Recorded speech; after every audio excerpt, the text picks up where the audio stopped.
we've had a lot of success. We're having a fantastic year this year.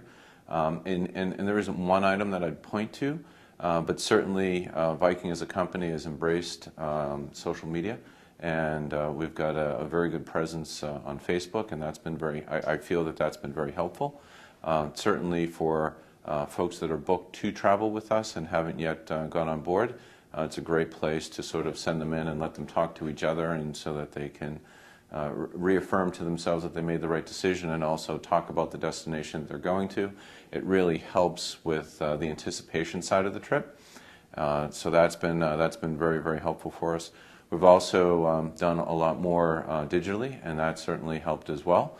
Google retargeting. I think we drive a lot of visitation to our website through our catalogs, and that's been something that has certainly, I think, helped quite a bit. Other strategic initiatives that have benefited, I think we have a lot of great travel agent partners, and we've done some great work with them, and that's been very successful.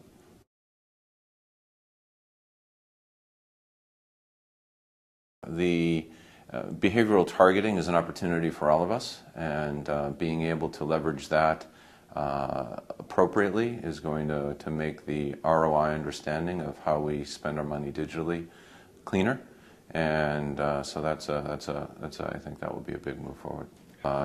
My background's in database and direct marketing, so it's something that mirrors that very much so.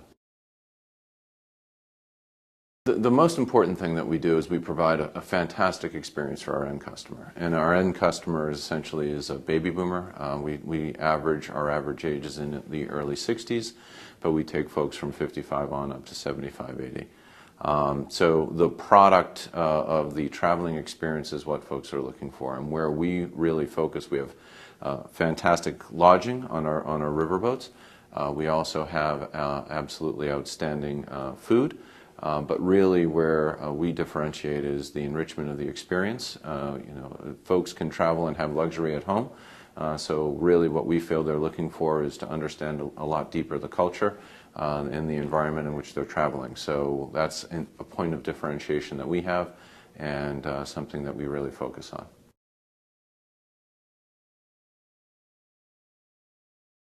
My Eureka Moment was at an outdoor clothing store called Eastern Mountain Sports, and I just returned selling hiking gear and things of that nature, and I just returned from a backpacking trip to East Africa after finishing college, working and saving for the summer.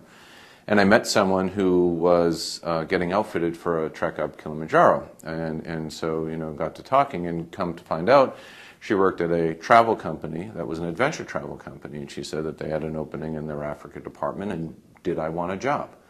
And so to me, the fact that I could couple my passion for then adventure travel and ecotourism with earning income, to me was was inconceivable, and it was a great Eureka moment at the age of, I think I was about 22 years old, and I've been in marketing since then, but I've been in travel marketing for 16 years now.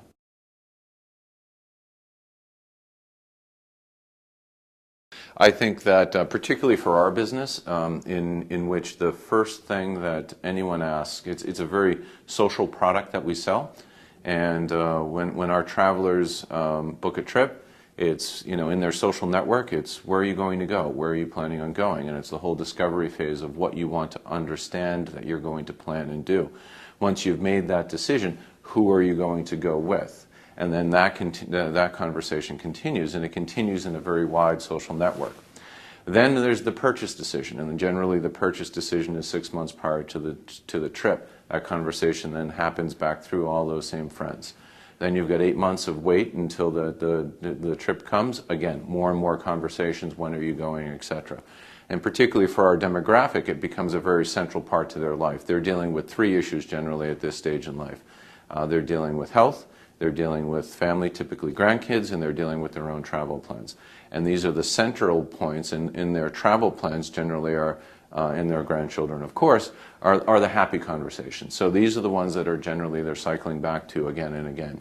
And then they have the trip, and then they return from the trip. And the first question that's often asked whenever they see any of their old friends is, how was your trip? So for us, we have to stay centrally focused on the product quality. We have to exceed expectations. We cannot overpromise in what we do for our marketing, and we have to make sure that our customer service is absolutely top-notch, because the explosion, particularly now with the web, is unbelievable how when you do something well, it can go quite well for you, and we have some great examples that I can share on that. But when it goes poorly, that then gets served up to potentially millions of viewers. So we have to make sure that we are on top of our delivery at all times. We had the unfortunate incident was the volcano exploded in Iceland. So the erupted in Iceland. So the volcano goes off in Iceland, and it shuts down air over Europe for a period of, ended up being about 5 days. Well, we run, let's call it 80,000 passengers a year, and so we had a few thousand passengers stranded. And so, the normal cycle of things that we typically experience couldn't be experienced. So now we had folks on vessels that were planning to go home, people that were at home planning to go to come on board with us, and it's just impossible to do anything about it. So what we did was we kept the folks that were scheduled to go home. Now our ships go destination to destination, so Amsterdam to Budapest, so we had to start taking them back down to the next destination because we didn't know how long this was going to continue for. So then what we saw was a remarkable thing within our Facebook page in which folks on board were having communication with folks that were stranded. So we had the stranded folks here in the U.S. saying, "Oh, I can't go on my trip, I can't go on my trip. Oh, it's unfortunate you can't come. Viking's doing a fantastic job." And, we took care of essentially everything while people were on board.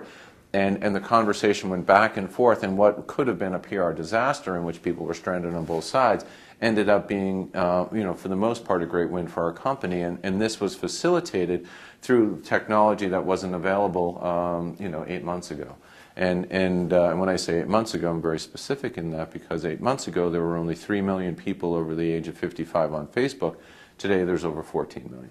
So, the fact that they're there and they're using it for that type of a conversation, it was just a really an amazing thing to watch happen for us. And something that, we did right by the customers. We felt like we did the absolute right thing, and those that were affected were treated well too. But it was great to see that exchange happening live online.